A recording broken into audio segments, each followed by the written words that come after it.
Hi, I'm Zahar, and welcome back to the Weekly Poem with Z. Now, if this is not your first time coming in, you might have noticed that this episode got published a little late.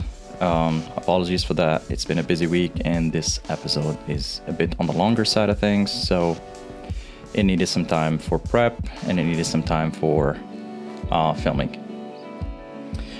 Now, just as a little caveat, I know that in the past few weeks I have been talking extensively about the Middle East and in particular Arab countries.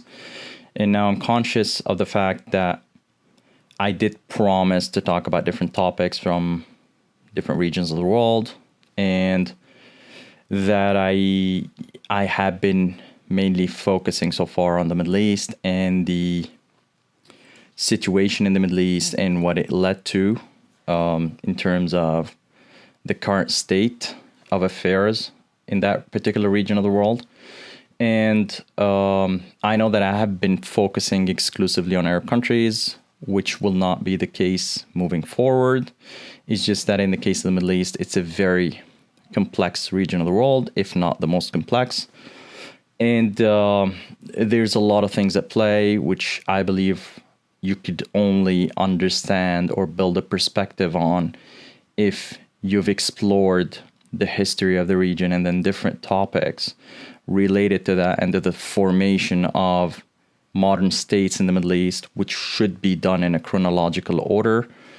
And I fear that if I switch between topics while I'm talking about that, you will lose track of things and it will be very hard to kind of follow on eventually. So what I would do this week is also introduce another series of episodes around the Middle East, in particular the socioeconomic makeup or the socioeconomic status of some of the sub-regions within the Middle East. It will not focus only on Arab countries, but a huge chunk of that would be around or about Arab countries, because I believe they're the most unstable in the region and they're the ones with most concerning issues that we need to look at. Now, there are obviously other players in the Middle East, other major players, which we will talk about in future episodes, but I just wanted to make that clear from the get-go. Arab countries in particular have more major issues that kind of hinder their ability to kind of progress in a certain direction. Now, for this series of episodes, as I mentioned, I'd like to talk about this socioeconomic makeup of some of the sub-regions within the wider Middle Eastern region, and to try and understand what drives economic policy and social policy within the Middle East or within those regions in the Middle East. And in some aspects, I will focus on particular countries which have a very specific case, and in others, I will focus on an entire sub-region or subset of countries that have interrelated issues, or at least share familiarities and common themes. Now, for this episode, I'd like to start with Lebanon. And it's not only because, well, obviously I did mention this before, Lebanon has a very sweet spot in my heart, but it's also because it's the country that is experiencing a major crisis at the moment, and which is, I believe, one of the worst crises since the 1800s or 1900s. It's a major crisis that the world has not seen in a while within one particular country. Now, if I want to start by talking about Lebanon, I would like to resist the urge to start my analysis in the 1950s or 60s. It's a trap that I believe a lot of people commonly fall into because it's usually seen or perceived as the golden era of the country. It's the time when Lebanon was labeled as the Switzerland of the Middle East and Beirut was labeled as the Paris of the Middle East, which, if you ask anyone who's knowledgeable about Lebanon, would be quick to cite and jump in and mention at the first as a first thought as soon as you get engaged into that conversation. Now, along that thinking, most people who go back to the 1950s and 1960s would quickly assume that Lebanon's troubles started with the civil war. And I do understand why they would jump to this conclusion. If they don't understand the full historical background, and if they don't fully understand the history of the country and its formation and how it came to be. So I do understand why they jump to that conclusion, but it's not the case. I tend to believe differently, that the troubles of Lebanon did not start with the civil war. The civil war was a symptom. It's not the disease. The troubles of Lebanon started a long time before that. And the troubles of Lebanon are foundational. They're not reactionary. It's not a misunderstanding that led to the civil war, which led to the collapse of the modern state, which led to the troubles of today. It's much more foundational. It's at the core of the formation of the country and its origin story in some sorts. It's really what motivated some nations to create Lebanon in its modern form. Now, I'm not going to go back 5,000 years in the history of Lebanon. Obviously, we don't have time for that, and I don't think this will be very relevant to our conversation, but I just wanted to mention that Lebanon is one of the oldest countries in the world, and it's one of the, it has some of the oldest continuously inhabited cities in the world. It's a very rich country, it has a very rich culture, and it's been part of recorded history for so long. And for those of you who don't know, Lebanon was mentioned in the Torah, it was mentioned in the Bible, it was mentioned in the Old and New Testament, and it was also mentioned in other historical books or references. Now, I believe the modern day state of Lebanon is the result of several key events in history that led us to this day. And they're spread out across a good number of years, which I believe kind of gave Lebanon its specific nuances and its specific flavor within the Middle East region, but also hindered its ability to function as a normal state. It put some cracks in its foundation that until remedied, the country cannot progress forward. And the current crisis is a testament of that. If I want to start with one of the first events that led Lebanon to where it is, I'll probably start in the 1100s to 1200s with the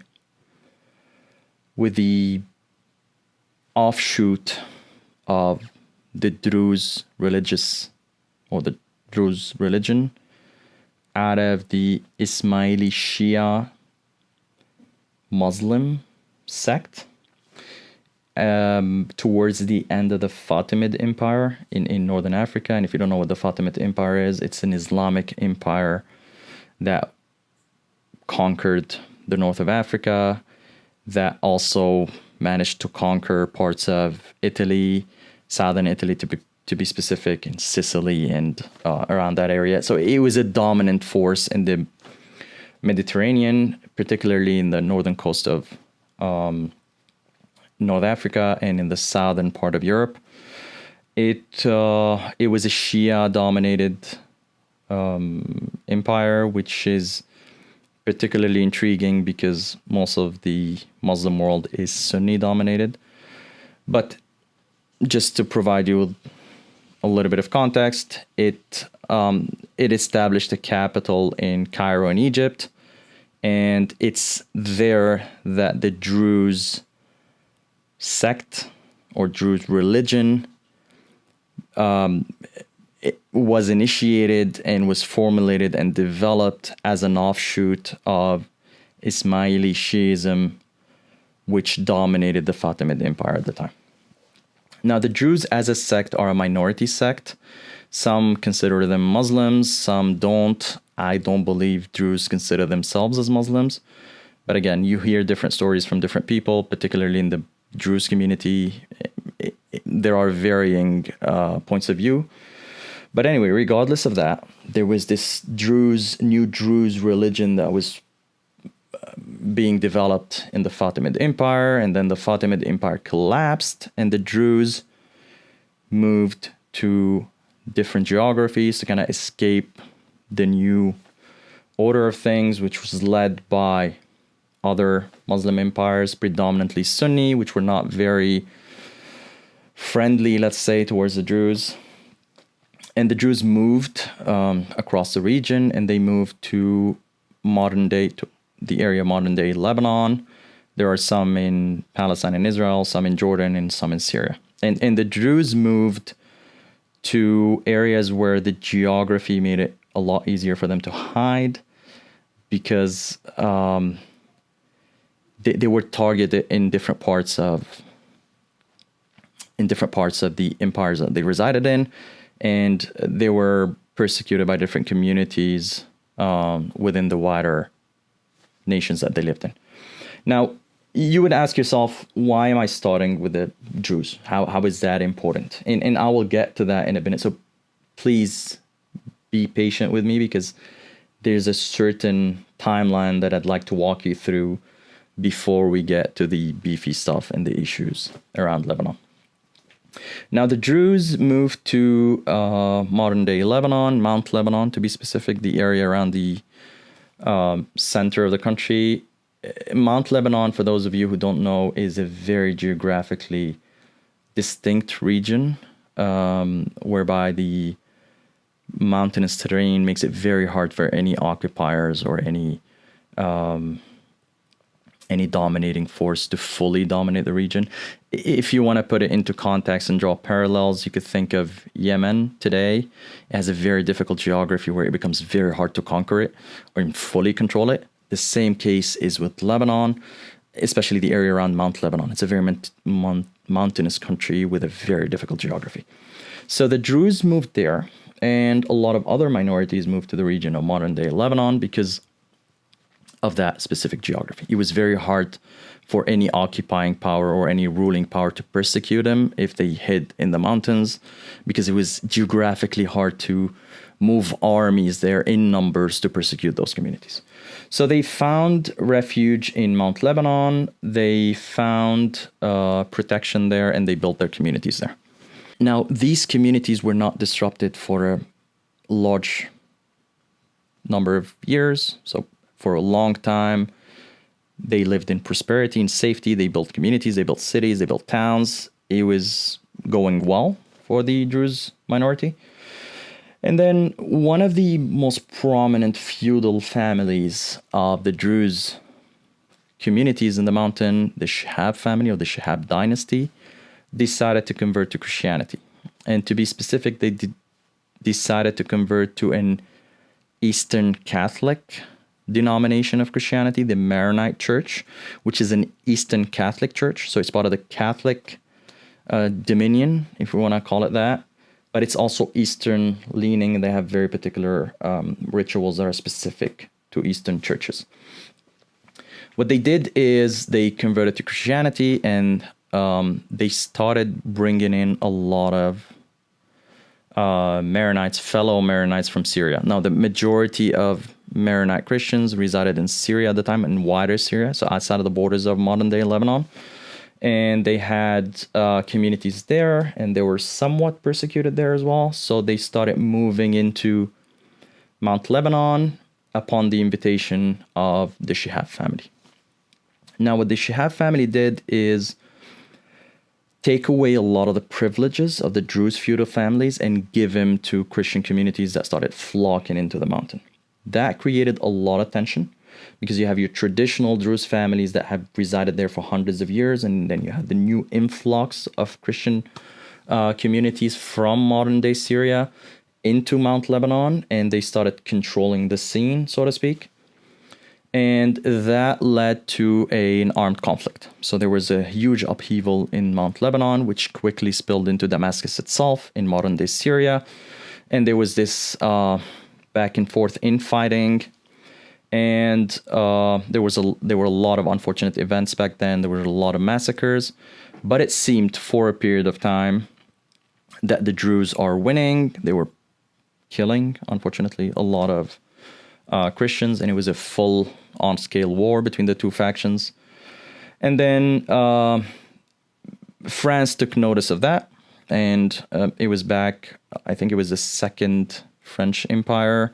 I think Emperor Napoleon III was in power, and upon hearing of this, and since he proclaimed himself as a protector of Christians and Christian minorities in the Middle East, he took action, and upon the Ottoman Empire losing some wars to some European countries some European nations in Europe, France, under the leadership of Napoleon III, started negotiating with the Ottoman Empire, and there was a set of accords that were put in place to guarantee the safety of Christian minorities in the Middle East, in particular in Mount Lebanon. And under those accords, which were signed between the Ottoman Empire and Western nations, European nations spearheaded by France, but also including Prussia, Russia, Great Britain, and I believe Austria as well. Under those accords, the Ottoman Empire agreed to give a semi-autonomous state to Mount Lebanon, or semi-autonomous status to Mount Lebanon, and they agreed to assign, under this agreement with the European nations, to assign a Christian pasha or governor to govern the region within the Ottoman Empire, and that pasha or governor would come from either the Armenian community within the Ottoman Empire or from Eastern European communities within the Ottoman Empire, in particular from places like Serbia, like the Balkans and other Balkan countries. Now, this is a very important event in history because it introduced French and European intervention in the region of Lebanon, in the region of Mount Lebanon and in Lebanon as a whole. It also introduced a new norm for Christian minorities in Lebanon, and in particular in the wider in particular in Lebanon and within the wider Middle East, whereby there's this understanding that the West and Europe will always protect us. And then there was this introduction of the idea that the Ottoman Empire is disintegrating or losing its grip on the region, and the region is up for grabs. So any minority community has a right to a certain dominion within the Ottoman Empire because it's collapsing. There's a vacuum of power. There's an intervention from the West. What could have been impossible a few years ago is now possible, and a lot of dominions are up for grabs.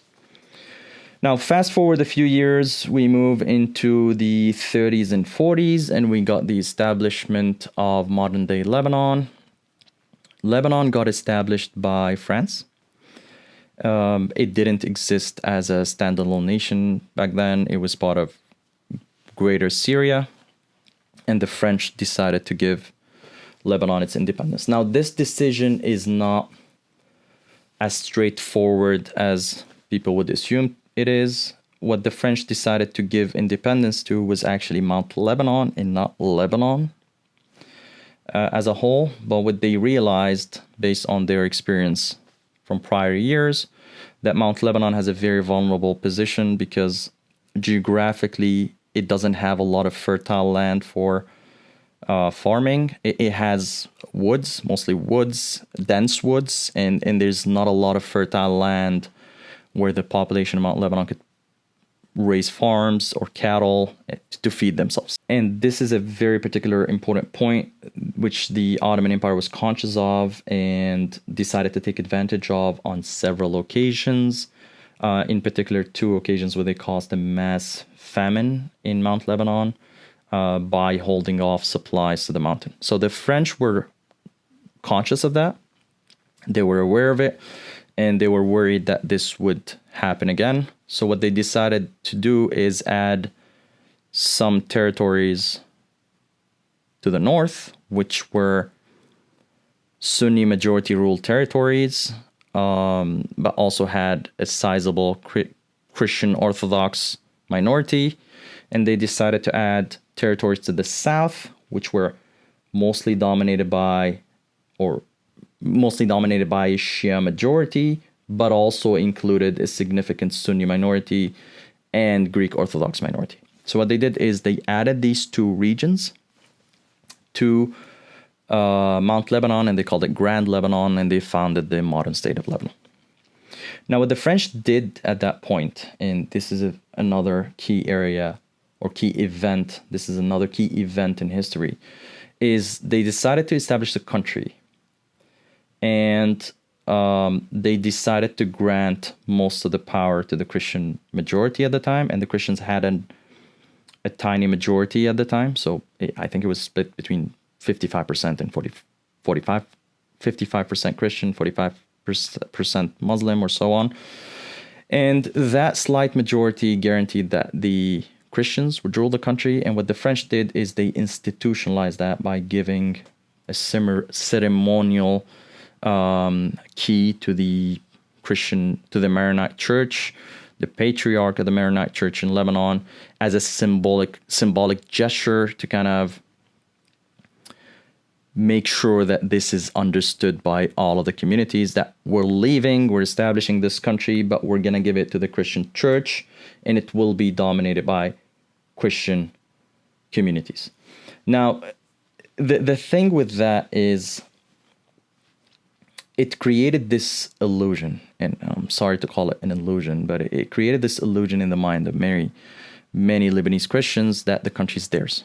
It's their property. It's their right. It's no one else's. They're the true Lebanese because the French gave it to them.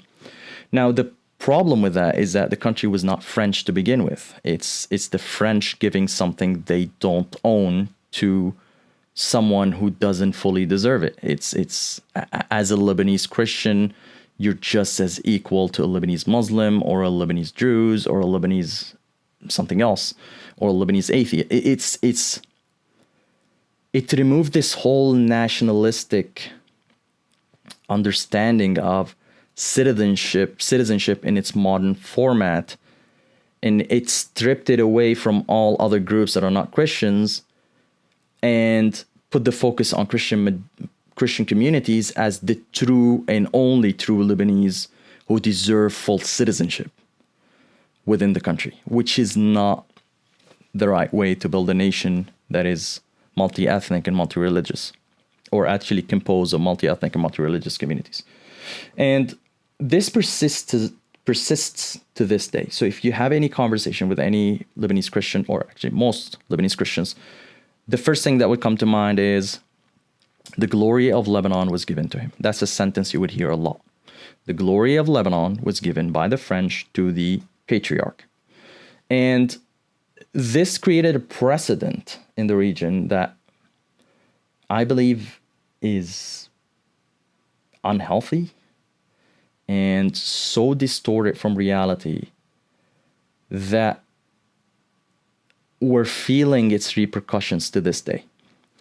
Many Christian communities in Lebanon are not willing to accept that other Lebanese are full citizens and have full rights within the country like they do, because they believe it's the property of the Christian church or Christian churches or Christian communities within the country. And the problem is, as I mentioned earlier, is that it wasn't the right of the French to give Lebanon to Christian communities because Lebanon was not French to begin with. If I want to draw parallels, it's a similar case in historic Palestine, in how the British enabled the foundation of the State of Israel, and you hearing that very same logic from the Zionist movement saying, oh yeah, but it was given to us by the British, so it's ours. But it's not the property of the British Empire to give it to you to begin with. And it's the same concept in Lebanon. Now, what this led to is a full domination of the economy and political scene by Christian communities, but there was also a little bit of power sharing with the Sunni Muslim communities within the country, because they formed the majority of Muslims within the country. And there was this understanding where there's some political participation from Sunni Muslims, but it wasn't significant in any way. So up until today, most industries or industrial sectors within the country are dominated by Christian groups, like banking, government, security, all of that is dominated by Christian groups. And the logic persists. Like every time there's an issue in Lebanon, you would hear stuff like, oh yeah, but what about the Christian minority? What about this? What about that? It's as if this elite group enjoys privileges that no one else enjoys, and it should always be on the mind of everyone that we need to protect this Christian minority. Now, I'm not saying this is a bad thing. This is obviously a thing we should aspire to do. I'm just saying it should be extended to all Lebanese because we need to protect all Lebanese within Lebanon. Now, the Shia minority back then, which were a majority in the south, and in the Bekaa, so to the east and to the south, they were a majority. They were treated as second class citizens. They were so marginalized. They had absolutely no rights, and they mostly came from farming communities. So they weren't really as involved in politics or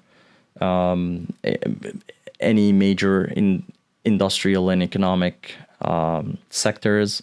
They resided mostly in villages, and this was the case for many other minorities within the country. If to provide some additional context, all of Lebanon's major cities, coastal cities, were dominated by a majority Sunni population and a significant Greek Orthodox minority, and all of the villages had Druze, Christian Maronite, Shia, and other minority groups like Alawites residing in them. So villages, it was mostly these communities, and then the major cities on the coast, it was mostly Sunnis and Greek Orthodox, which was the case across the Ottoman Empire at the time.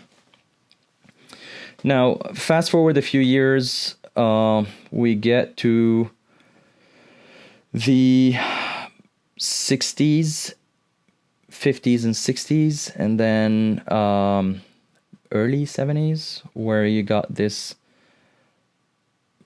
establishment of the State of Israel, you got this struggle between Arab nations in Israel, and you got the establishment of the Palestinian Liberation Army, PLA, or agency or organization, PLO. You could call it so many different things, but let's call it the Palestinian Liberation Organization.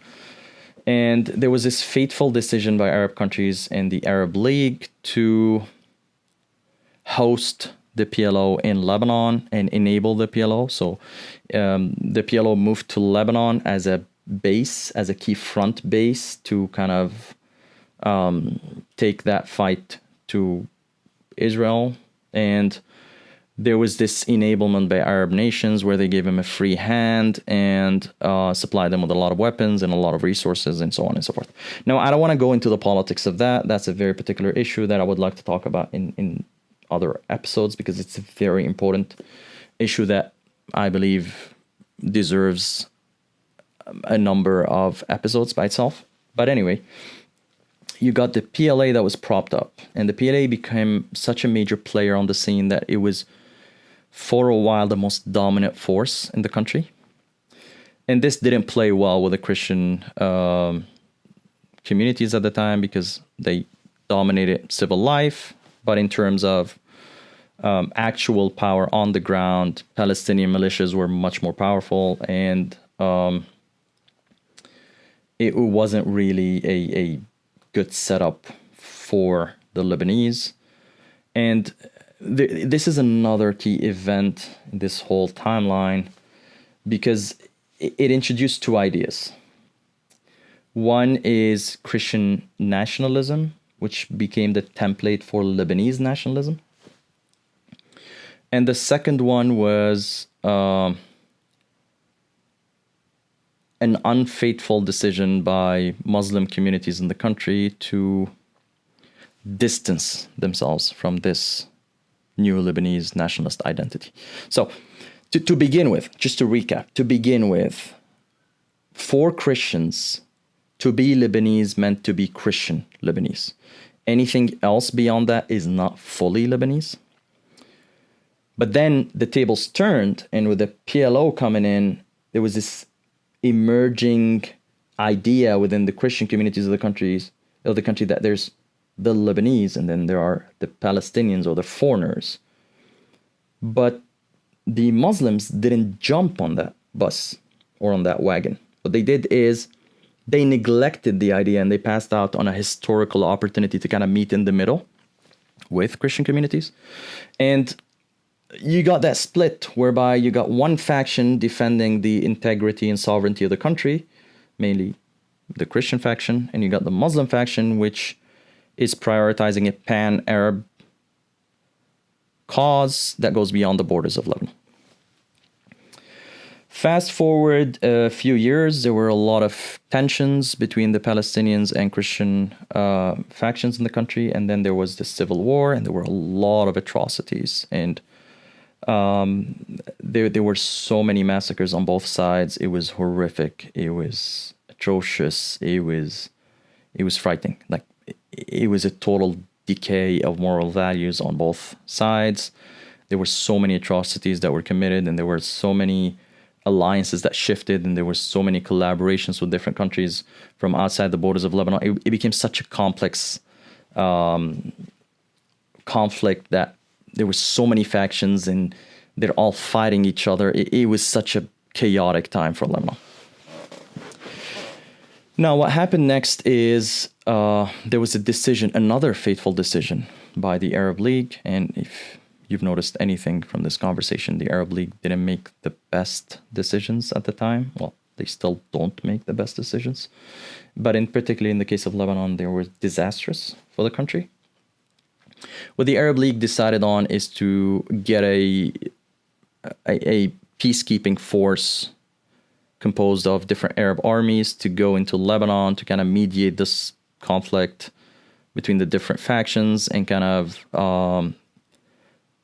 get some form of stability where they put back law and order and kind of stabilize the situation.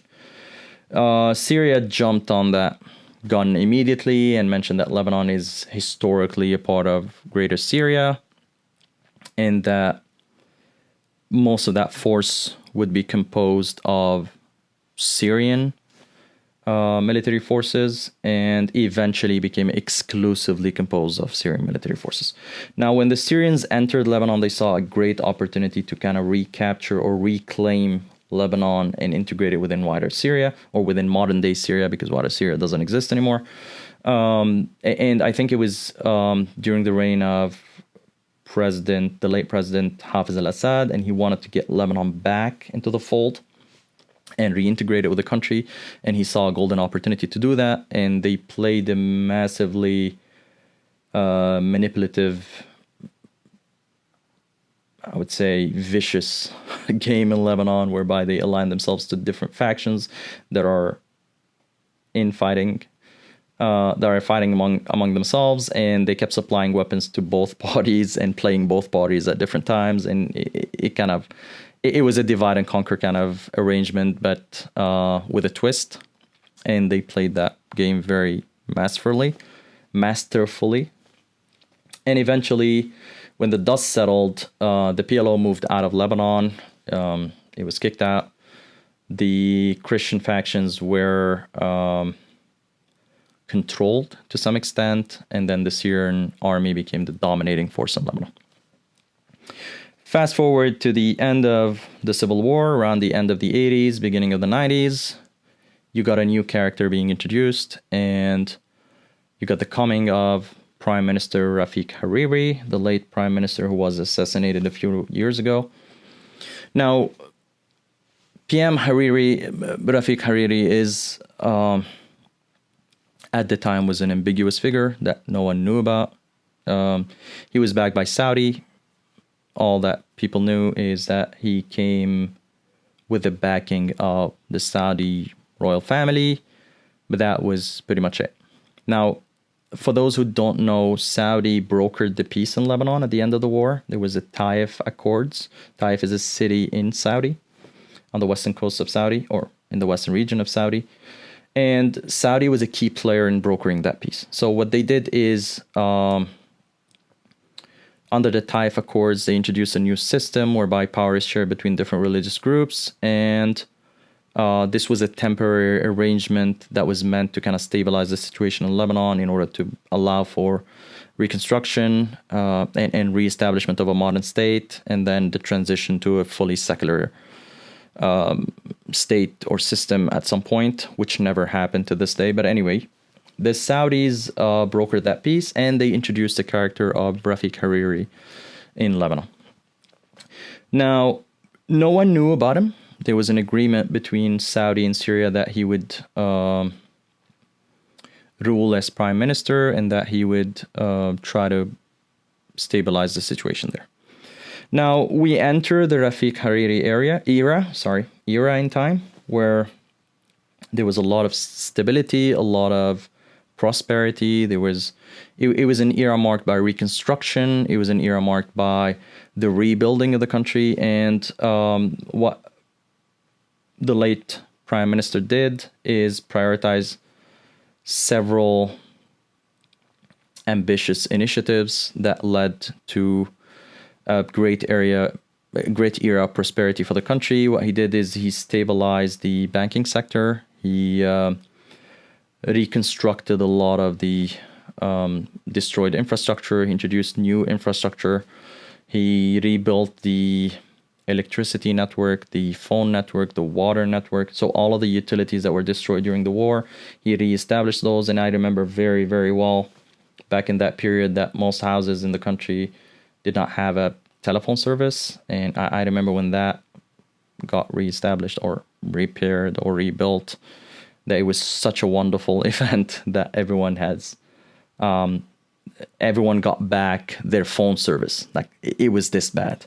And then we reached to a point where electricity was only cut like 2 hours a day. There was blackouts for 2 hours a day in certain areas, and in other areas it was like there was 24 hours of electrical service, which was unprecedented, unheard of. And if you read anything about Lebanon today, you would notice that blackouts are, well, mostly for like 22 hours a day now.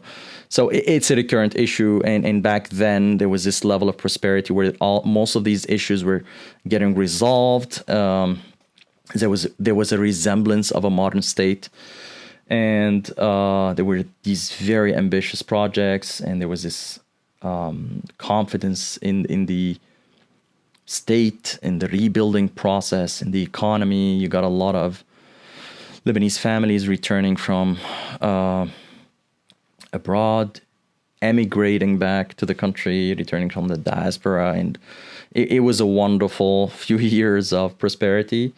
And I think the most important things that PM Hariri did is, again, reform the banking sector, rebuilding the infrastructure, in particular, utility networks, airports, ports. He also prioritized education, and Lebanon became a destination for education, and it had a very impactful cultural influence in the Arab world and in the Middle East in general. He became the destination for art and culture and education. He also prioritized the establishment of different frameworks within the country. Salaries improved. He prioritized the development of this technical occupational education, which was non-existent in the country. So you got your middle class that are university educated or getting decent jobs, and then you got the rest of the population who didn't get the opportunity to continue their education, that now were provided with opportunities to kind of study occupational skills, master occupational skills. And he created a whole market for that, whereby if you graduate and if you master any occupational skill, you could actually find a decent job as someone who works in your occupation or profession. So you got your plumbers who are now making good money to live by. You got your painters, you got your construction workers. There was this whole rebuilding of this section of the labor market, which did not exist priorly. And then what he introduced was very beneficial to the economy, but it also introduced three very key critical risks or risk areas that kind of laid the foundation for the catastrophe that we got into today. I don't know yet if he had full control over that situation. I don't know if it was done deliberately or if it was something that he was forced to do. I tend to believe it was something he was forced to do. But again, I don't know. I can't really put myself in his shoes. Anyway, so what he introduced is, during that time, is the habit of borrowing a lot of money. The government started borrowing massive amounts of money. Now, his intentions in that regard were good, because obviously you need to borrow money to reconstruct the country, to generate revenue, which kind of, if I want to draw parallels, you could think the end of World War II and the Marshall Plan and how the US lent European countries a lot of money to rebuild and reconstruct their countries and so on and so forth. Now, this in itself was not the issue. The issue was that there was massive corruption and a lack of interest in reforming the tax system. So you got all of this borrowing that was meant to generate revenue out of investments, that were meant to generate taxes, that were meant to finance the debt and finance the repayment of the debt. And all of this sounds economically logical from an economic point of view, from economics point of view. But if you're borrowing money and you're not collecting taxes properly, and a lot of that money that you're borrowing is going out to different factions to buy loyalties, because there's a lot of corruption. And again, I'd like to remind you that the country back then was dominated by the Syrian army, which introduced a whole lot of corruption.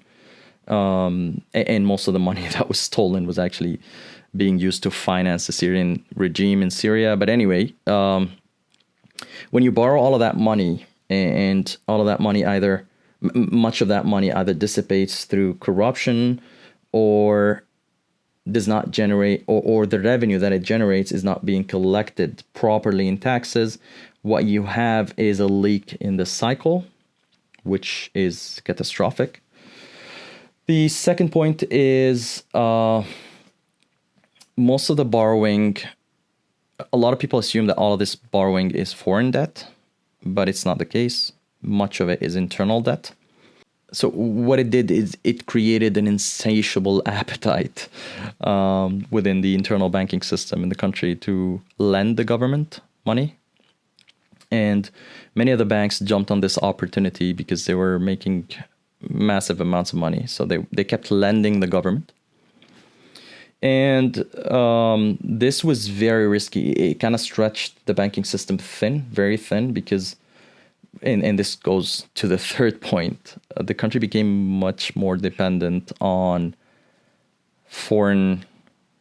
a foreign influx of cash, in particular from Gulf Arab countries, which the banks used to kind of lend the government most of the money that it borrowed. And it became also dependent on tourism, particularly from Gulf Arab countries, because tourism is the main source of income in Lebanon. It's a major sector in the economy. And then that created a situation that is very risky. So on the surface, everything seemed to work fine. Everything looked prosperous, but it was kind of a Ponzi scheme whereby the banks promised huge interest rates and incentives to rich Gulf Arab investors who put their money in Lebanese banks, which the banks lent to the government, which it misplaced or at least did not use entirely properly, and a lot of it ended up going to, through corruption, going to different factions within the country to buy allegiances and loyalties and guarantee that stability, which kept the system in place so that the cycle could repeat itself. Now, fast forward a few years, Prime Minister Hariri got assassinated in, I believe, 2005, and the country went into total chaos.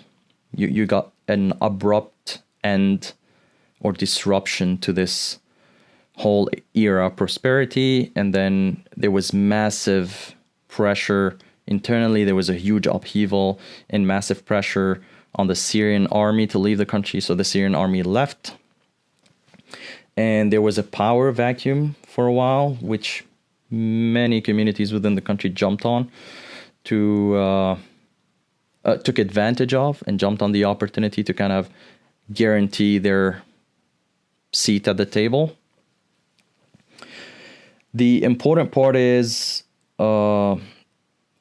which was not unpredictable, which was not very surprising, especially in a country dominated by religious loyalties and religious factionism.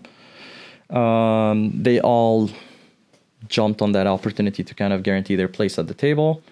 But the problem is that this coincided with the war so around that time, there was a war in Iraq, there was a fall of the Iraqi regime of President Saddam Hussein, and there was this Iranian westward expansion, and Iran saw a very lucrative opportunity.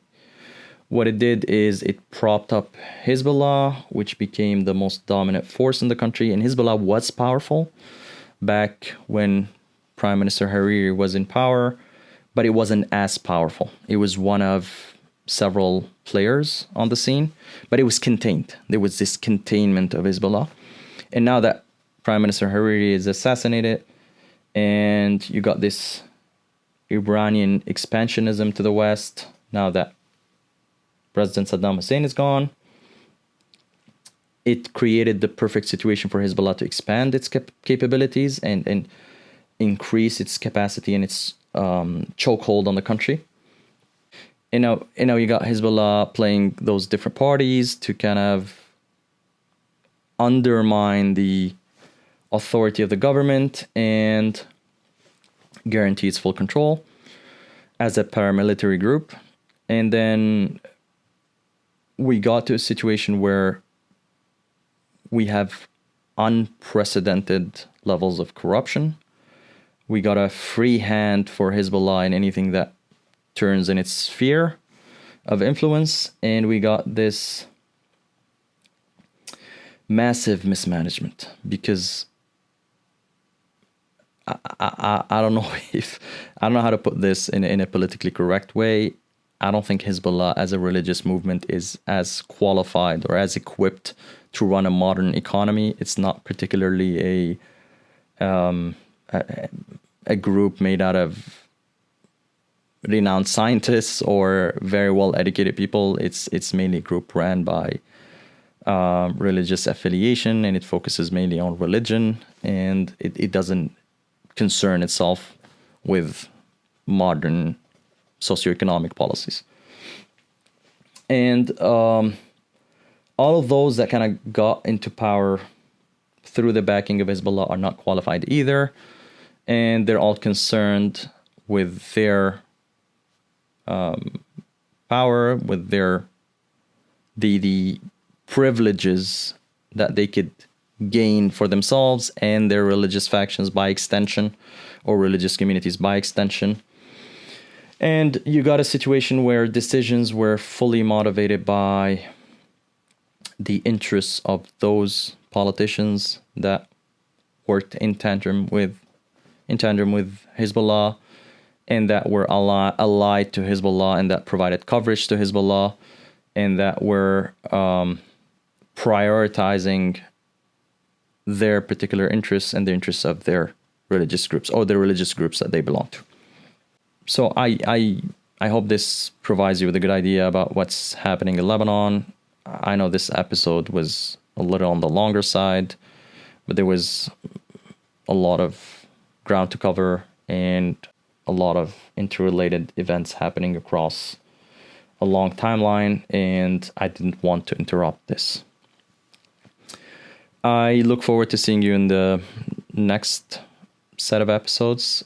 And before I go, I just wanted to mention again that this podcast is available in audio-only format on Apple Podcasts, on Spotify, on Amazon Music, and on Google Podcasts. So if you prefer an audio-only version of this content, then please check out these platforms and like or subscribe to the podcast in order to get an update every week when we post the new episodes. Thank you, and I'll see you next week.